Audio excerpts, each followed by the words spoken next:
Hi there and welcome back, my friend. Torment, Tides of Numenera. Going back into these creepy deaths and we'll explore more of the bloom. Already talked to this guy Crimper, who taught us how to get more out of all that trash here. And we've talked to Ian Tozon, who wanted to, or would try to hypnotize us, and we'll examine more. The whole middle section of this building is gone erased from existence by something that passed directly through. The most likely culprit, the vehicle that rests a short distance away here. And what's in here? Ready. Oh look, shins and fleetfoot moss heals 3 points of speed. Nice. Maybe we shouldn't keep doing this. Who wants to go home? What are they doing? Playing a dare game? What's this? Appears to be the back of the crashed vehicle you saw in the Memovira's courtyard. I didn't see it because I didn't visit her. But let's talk to these young mutants here. There was lots of neat Numenera near the Katina when it crashed here, but all the stuff that was easy to find is gone now. What was it? Now. Oh, it's like some kind of creature. You're just kidding around, right? Maybe we shouldn't keep doing this. Who wants to go home? Yeah. You're maybe in the wrong place. Let's though talk to that guy. Called Wondrous. As you approach this bulk of stone and fur, it starts to move, becoming less of an inanimate object and more of a man. Before you stands a giant figure with a beard so thick it seems like sculpted granite. And when you see his gentle eyes, a tangible wave of peace washes over you. I'm happy to see you, Adan. He speaks carefully, as though every word is a step upon icy ground. You have been gone too long. Scanthoug's the peace bringer. It would be good to repay my debt to her. She is a good woman. Are we lying? Not in this case. I mean, we're lying to mischievous people, but not to him, probably. I'm not the woman you think I am. Also, we have no more intellect to lie. Gentle confusion crinkles the mutant's stony brow, making a sound like boulders shifting against one another. It is me, Adan, he says slowly. Wondrous. Perhaps it has been too long. Perhaps you do not remember me. His shoulders sag as he says this.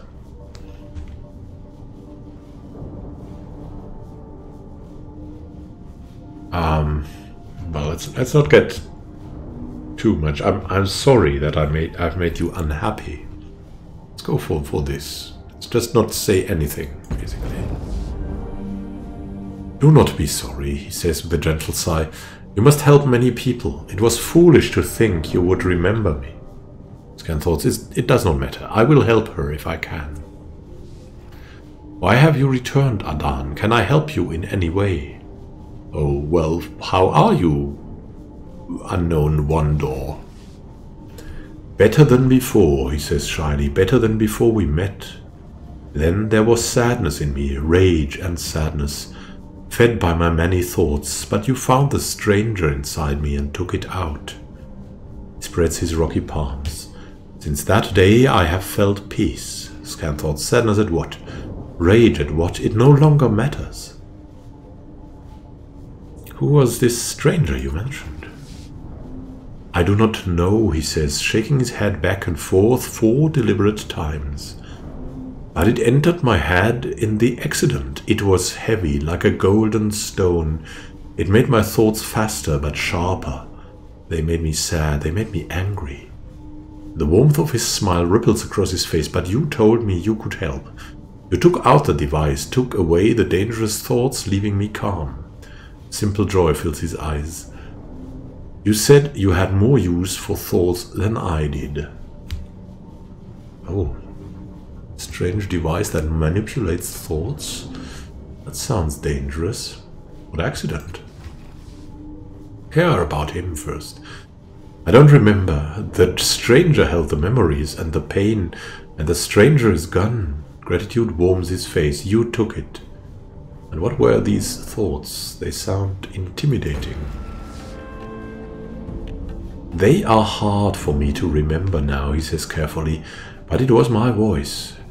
You should not have left them, it said. They are gone because of you, it said. You must learn from this, it said. He shifts uneasily, but when I try to learn from the thoughts, they increase, they shouted. They would not leave me alone, scan thoughts. I do not know what they mean. I do not need to know.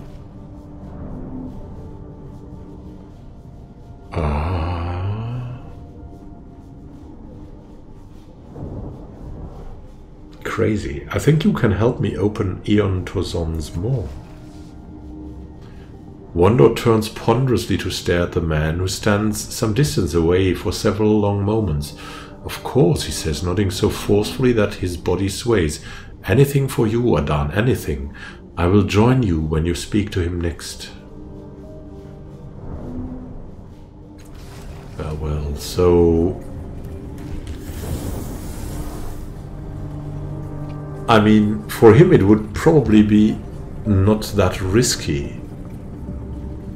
Because how can you manipulate such a simple mind? I mean, that guy is just a flat character now, it seems.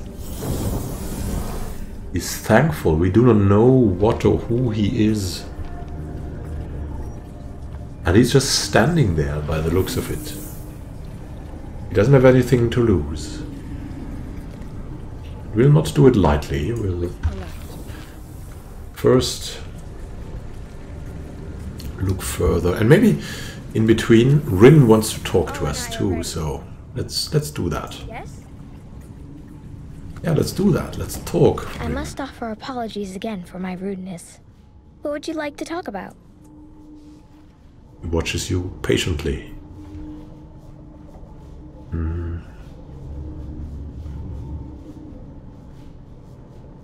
I want to talk about you again. All right, she says, her brow furrowing. What did you want to know? I want to talk about Arl again. Brings out the stone again and cocks her head to listen. She looks up with an anxious nod. Okay. Just a few questions.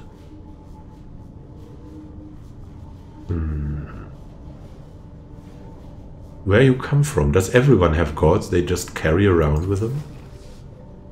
She shakes her head. No, usually the gods stay in a family's home. They give advice. They help with things.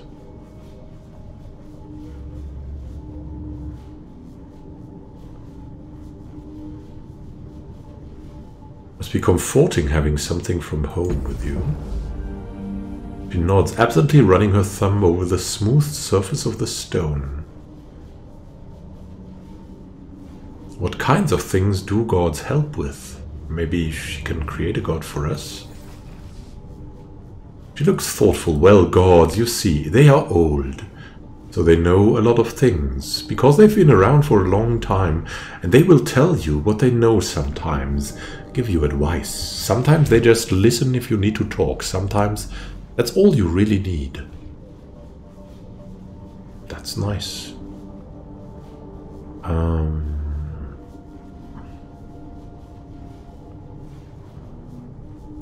You said he was a god of hiding. Is that more than advice? She nods, and without noticing, she lifts up the hand with a stone in it, so that she's holding it close to her heart. Some gods can help you with more than words. Arl knows everything of hiding, being small and silent. He helps me hide. He makes it so no one can find me. He keeps me safe. Crazy things. Something else, please. Very interesting, Rin. I want to talk about the people we're traveling with. What do you think of them? Really, who? What do you think of Tymir? Frowns. He acts nice, but I don't think he likes me. I wonder if he really likes anybody.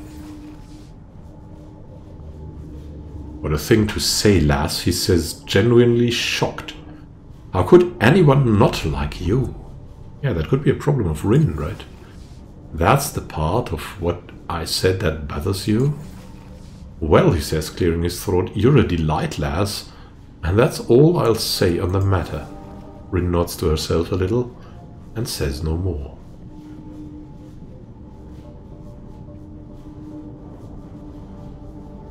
What do you think of Callus Teague? He glances toward Callus Teague and her sisters. I don't know. I don't like the way they look at me. They want something. Come now, child. What could my sisters possibly want from you? I don't know. Hair, blood, fingernails, my dying breath caught in a bottle? Callus Teague rolls her eyes. Children have such imaginations. Rin, you can't have that either. Some more questions? Yeah, let's continue. Let's continue. Right, shivers. So You're busy, but she still wants to talk.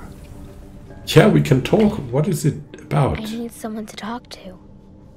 I need to talk to you. He clutches your hand, but won't look into your eyes. Of course, Rin. What is it? Even though she said she needed to talk, she hesitates. It's about my memories. I feel like I should remember more by now, but I don't. I can't. You asked me before what my parents' names were, and I couldn't remember. I still can't. I can't remember why I left, or how I got to Sager's Cliffs, or anything that happened to me before that horrible slaver Toll captured me. Rin wraps her arms around herself. I should remember by now. I can remember everything from the time I got hurt. I remember meeting Otero in the junkyard. I remember making Aal. She looks up. Deep lines etched in her brow that have no place on the face of a child. But I can't remember anything before that. Nothing before the slavers at all. And I don't know why. My head is fine now. So why? How did you get hurt, Rin? Oh, her cheeks become flushed. I was running away from someone. I don't know who. Toll and her slavers captured me. They hurt me, then stitched me up so Toll could use me. Shivers, her face twisting into an ugly mask of disgust. I escaped later, days later, I think. Otero found me in the junkyard, and then later I made my home in Sager's Cliffs. She frowns. But who I was running from before Toll found me, that's what I can't remember, and I don't know why. Why do you think that is? She shakes her head. I don't know. The memories are there. I know it, just like those thugs knew. I was in that house on Cliff's Edge. I can feel the memories, hear them, but when I look for them, they aren't there.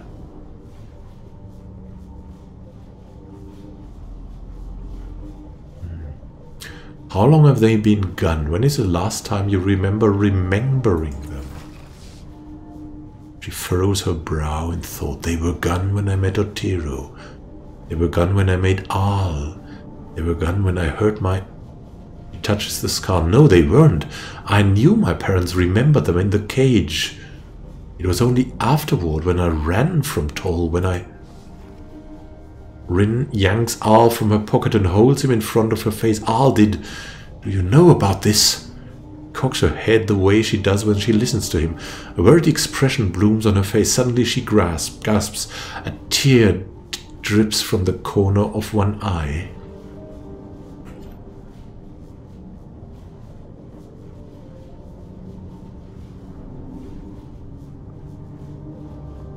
Are you alright, Rin? No, I'm not.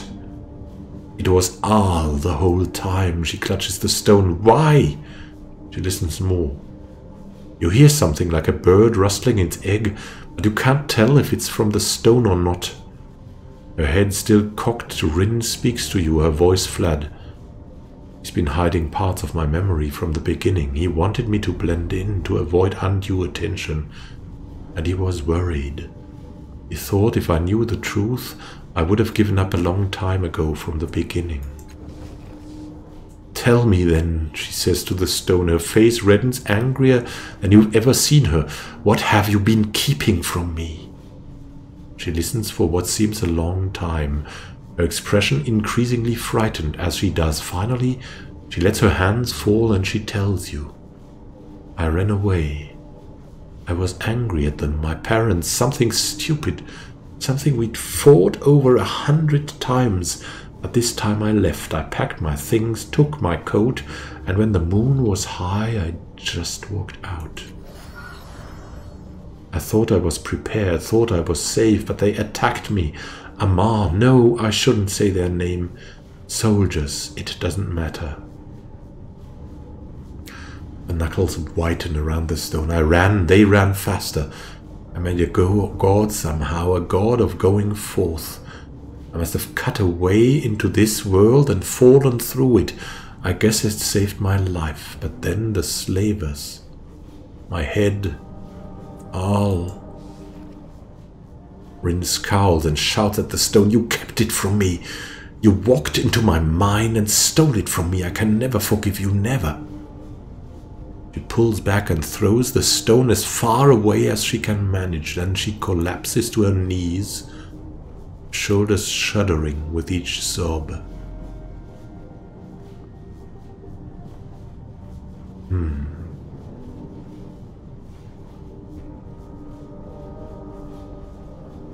We defend the god? I mean, forgiving is healing, right?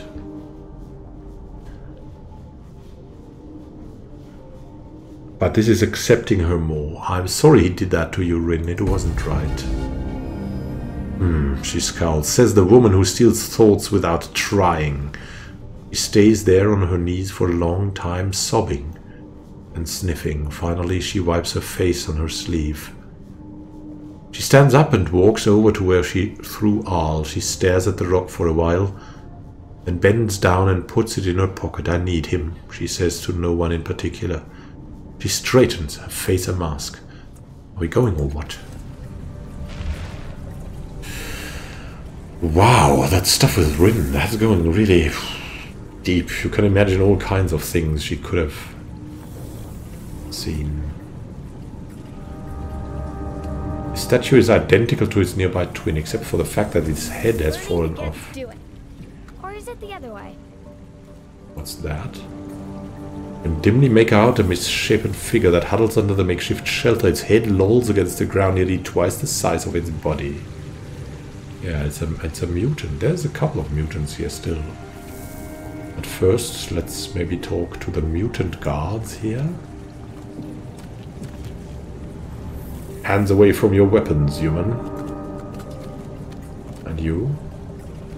Stand before its noble grace guard Koto.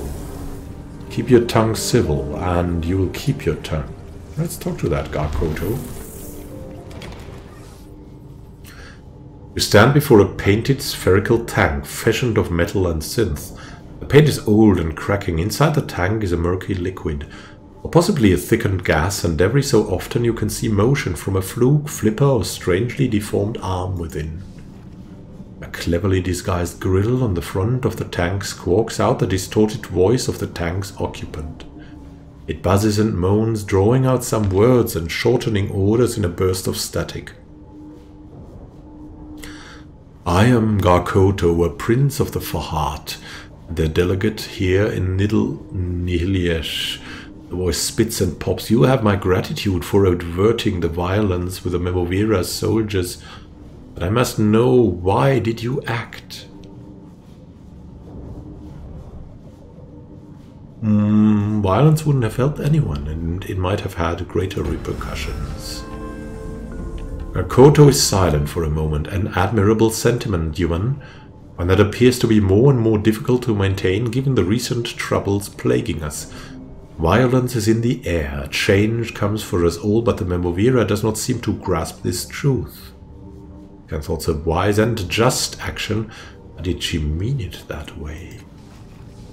The flux in the bloom, and thus the Memovira's weakness, is apparent in the instability of the moors we use for trade and transport.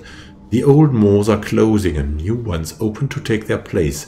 There's a new moor here in Niliesh, one I would like to see opened, but the Memovira refuses to aid me. She won't even leave her fortress. And I have said enough. What would you have from me?